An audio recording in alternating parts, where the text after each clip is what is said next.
Ipapahayag niya sa iyo ang mga salita na kinakailangan mo upang ikaw at ang iyong sambahayan ay maligtas.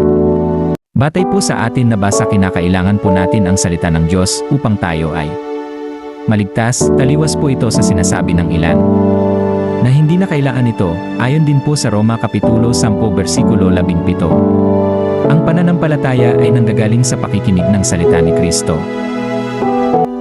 Ang mula sa Diyos ay nakikinig sa mga salita ng Diyos, subalit ayaw inyong makinig sa akin sapagkat kayo'y hindi mula sa Diyos.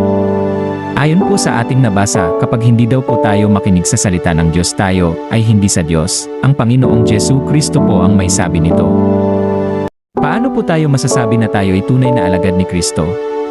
Ito po ang sabi ni Jesu Kristo sa Juan Kapitulo 8 versikulo 31, kung patuloy kayong susunod sa aking turo, kayo nga'y tunay na alagad